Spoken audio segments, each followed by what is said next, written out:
Olá, irmãos. Nós vamos dar início ao nosso estudo bíblico de hoje. Nós vamos dar sequência sobre o Decálogo, o estudo sobre os 10 mandamentos.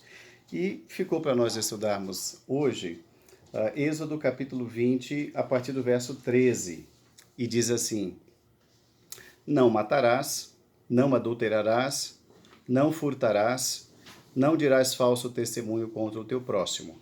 Não cobiçarás a casa do teu próximo, não cobiçarás a mulher do teu próximo, nem o seu servo, nem a sua serva, nem o seu boi, nem o seu jumento, nem coisa alguma que pertença ao teu próximo. Pois bem, esse é o texto e é essa a explicação. Bom, o Decálogo, os 10 mandamentos, ele pode ser dividido em algumas partes. A nossa relação com Deus, que está no capítulo que nós estamos estudando, nos versos 2, 3 e de 4 até o verso 7, né? Não terás outros deuses diante de mim, não farás para ti imagem de escultura, nem semelhança alguma do que há em cima no céu, embaixo da terra, ou seja, a nossa relação com Deus. Pode ser também dividido numa outra parte, nossa relação com a gente mesmo, não é? Está lá entre os versos 8 e 11, quando fala sobre o dia de descanso, lembra-te do dia de sábado para o santificar, 6 dias trabalharás e 1 descansarás, ou seja, tem a ver com o respeito ao próprio corpo, já vimos isso no estudo bíblico anterior. Fala ainda das nossas relações familiares, lá no verso 12, que foi tópico do nosso último estudo. Honra teu pai e tua mãe para que se prolongue os teus dias que o Senhor teu Deus há de te dar. Né? Há uma promessa de longevidade. E a quarta parte que nós queremos estudar nesse estudo de hoje, particularmente, são as nossas relações interpessoais. Tá? Então vamos lá, relações com Deus, relações consigo mesmo, relações familiares e hoje relações interpessoais, que está nesse texto que nós lemos. Então nós podemos, resumidamente, irmãos, dizer que os mandamentos, os 10 mandamentos, o decálogo tem a ver com o caráter que Deus quer ver em nós, o caráter que Deus quer ver no seu povo. Então nós vamos estudar cada um desses versos que nós acabamos de ler aqui, e eu conto aqui com a participação da minha esposa e dos meus filhos para que nós possamos acompanhar e os irmãos também aí aonde estão.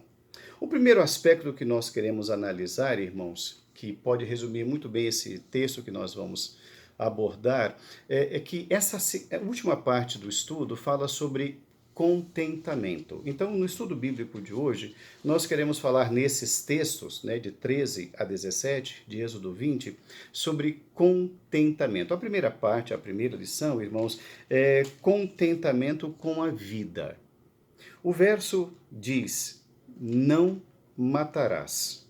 Ou seja, um contentamento com a vida, a sua vida e a vida do outro. Tem a ver com o cuidado com as consequências dos nossos atos, tem a ver também, tem relação com domínio próprio e tem a ver também com cuidado com as emoções. Nós vamos ler agora um texto que está em Gênesis capítulo 4, verso 23, é o primeiro texto, que fala sobre um exemplo de alguém que não amou a vida. Lameque. Disse Lameque às suas esposas: matei um homem porque ele me feriu, e matei ainda um rapaz porque ele me pisou.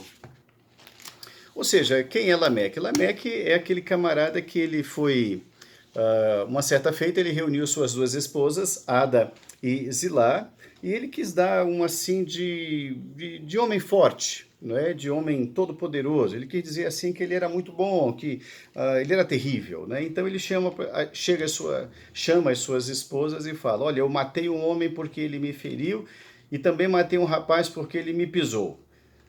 Ou seja, ele acha isso bonito, essa atitude violenta, ele acha isso bonita, enquanto que a própria palavra de Deus está dizendo: não matarás. Bom, o que nós estamos aqui, Lameque é aquele camarada que encarna a síndrome do Roberto Carlos, né? Eu sou terrível, vou lhe dizer, não vai ser mole, né? Então ele tem a síndrome de Roberto Carlos, né? Eu sou terrível, ele tem a síndrome de Lampião, é aquele camarada que quando chega todo mundo foge, ou seja, ele tem atitudes desmedidas em relação àquilo que ele mesmo sofre eu matei um homem porque ele me feriu. Então, ele poderia ferir de volta, o que já seria errado. Mas ele não fere de volta. Ele não perdoa. Ele mata. Alguém chega, ele pisa no dedo e ele tira a vida. Deus não quer esse tipo de comportamento no meio do seu povo. É pela preservação da vida, é um contentamento com a vida. Uma segunda lição que a gente aprende ainda nesse texto sobre contentamento, irmãos, está no verso seguinte, quando o verso diz, não adulterarás. É o contentamento com a esposa, contentamento com o marido. Eclesiastes capítulo 9, verso 9, nos fala sobre esse relacionamento marido e mulher, mulher-marido. Aproveite a vida com a mulher que amas, todos os dias da tua vida passageira que Deus te deu, porque esta é a tua porção nesta vida pelo trabalho do dia a dia. Então, Eclesiastes, Salomão está falando que a esposa e o marido devem aproveitar um ao outro durante toda a vida. E eu acho interessante quando Salomão diz assim, porque essa é a tua porção. Então, observe bem, marido, a sua esposa é a sua herança, é a herança de Deus para você. Esposa, o seu marido é a sua porção, é a herança do Senhor para você. E esses dois devem desfrutar a vida. Então deve haver um contentamento com a esposa para com o marido e o marido se contentar com a esposa que tem. Ainda em Gênesis capítulo 2, verso 24, também há um texto que fala sobre isso, aliás, é um texto áureo sobre o assunto. Por isso, deixa o homem pai e mãe e se une à sua mulher, tornando-se os dois uma só carne.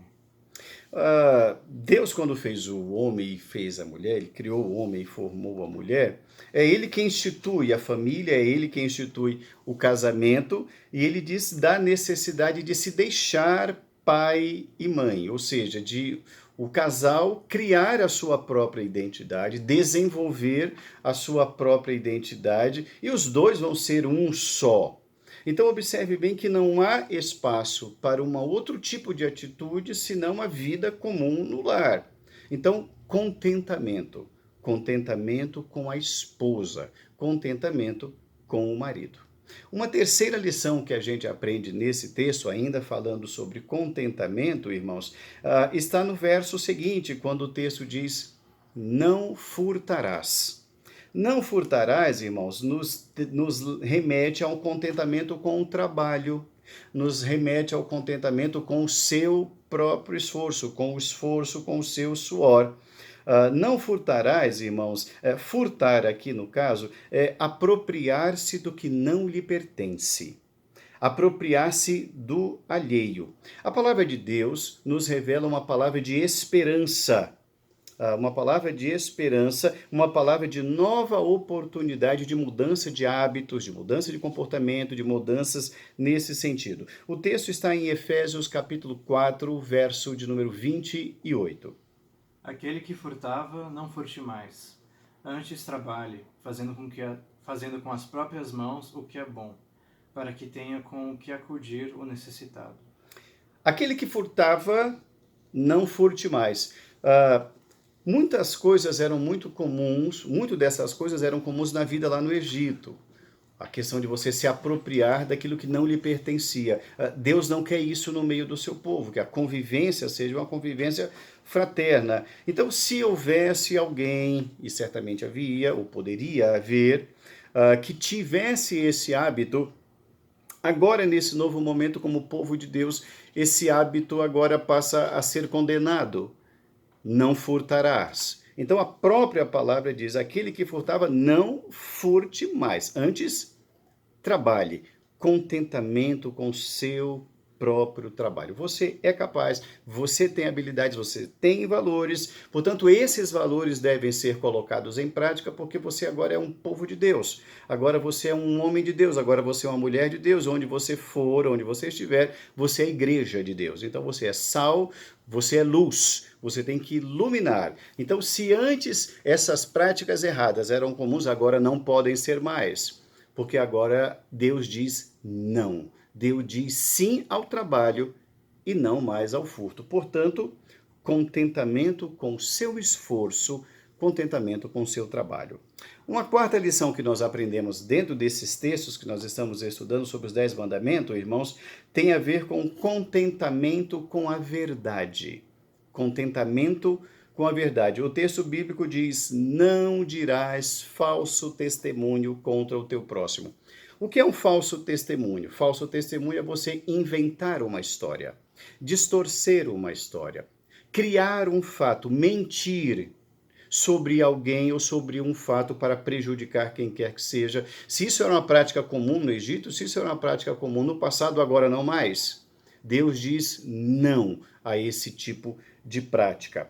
Então nós vamos ler alguns textos, irmãos, que falam sobre amar a verdade. O primeiro texto é Salmo 109, verso 17.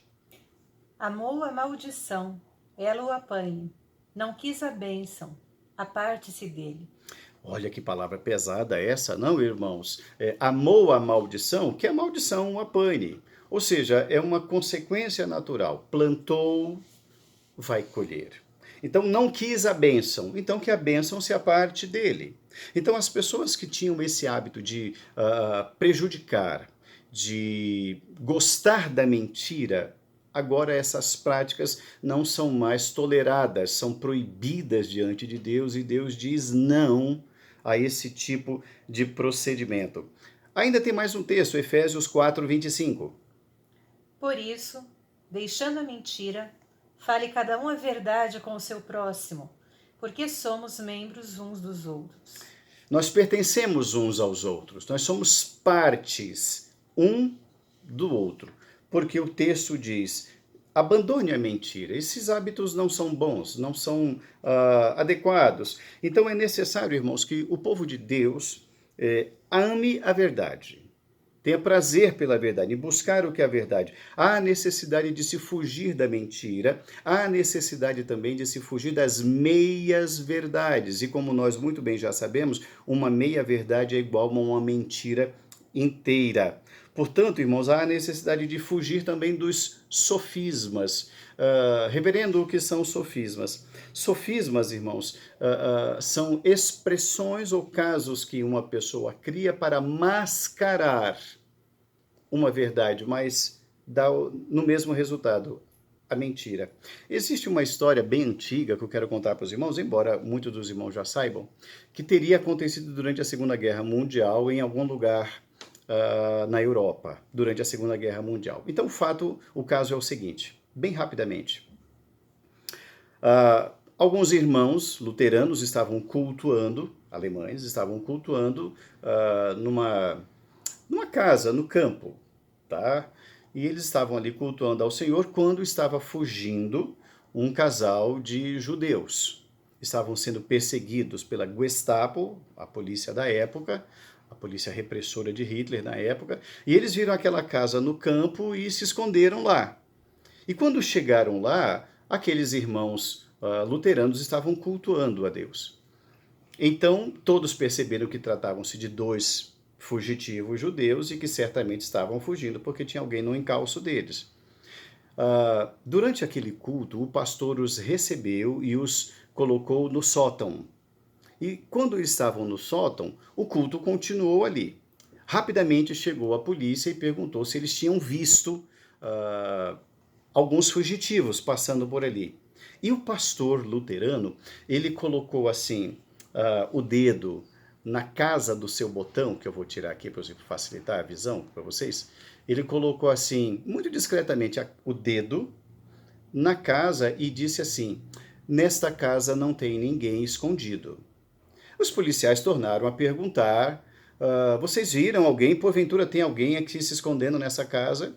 E ele, com o dedo na casa do botão, disse: não, nessa casa não tem ninguém. Bom, a polícia foi embora, o culto continuou, e logo após o culto, os membros daquela comunidade perguntaram ao pastor: puxa, pastor, o senhor mentiu.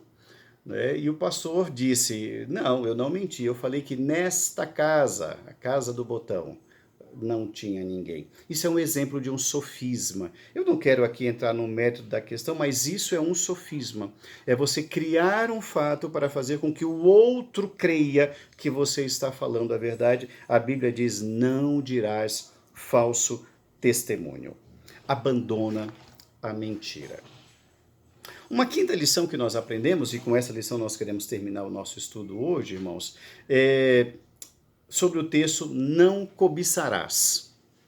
O texto não cobiçarás nos ensina uma quinta lição, e a quinta lição de contentamento é contentamento com tudo o que você possui.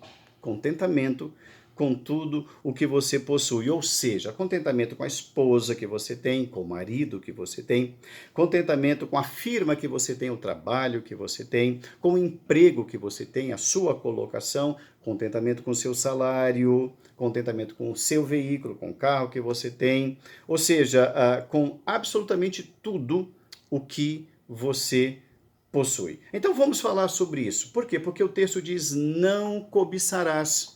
Não cobiçarás a casa do teu próximo, não cobiçarás a mulher do teu próximo, nem o gado do teu próximo, nem o servo do teu próximo, nada do teu próximo. Então o texto está falando sobre um contentamento com tudo o que você possui. Então vamos a alguns textos que lançam luz sobre o não cobiçarás. O primeiro texto é Hebreus capítulo 13, verso 5.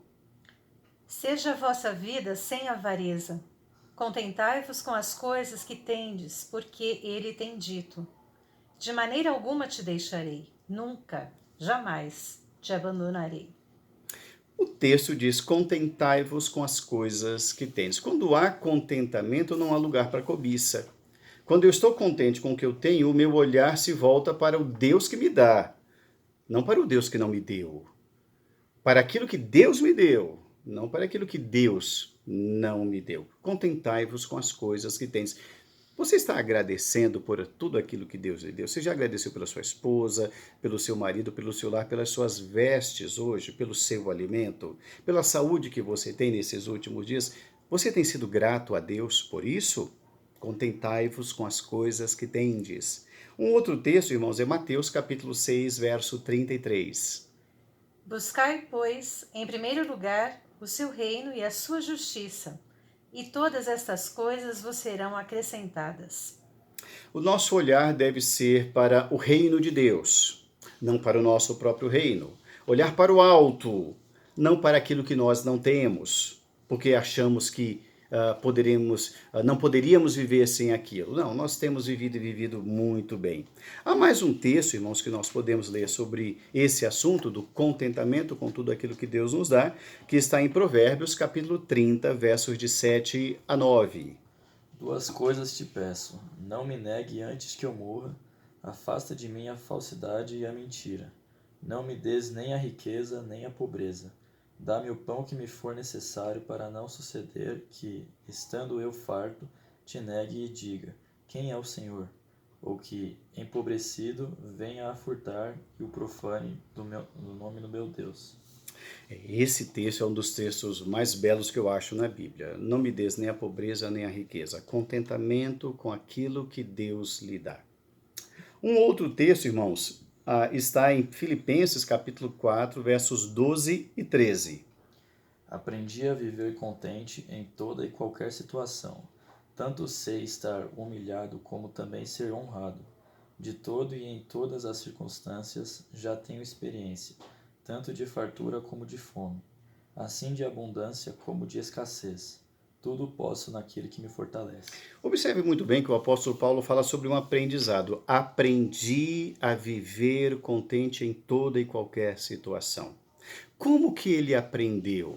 Porque no final ele diz: eu posso todas as coisas naquele que me fortalece. Quando é Deus quem nos fortalece, a gente aprende. Fora de Deus não há aprendizado. Então nós precisamos entender isso, que o contentamento com todas as coisas que Deus nos dá, contentamento com tudo aquilo que nós possuímos, irmãos, começa com Deus.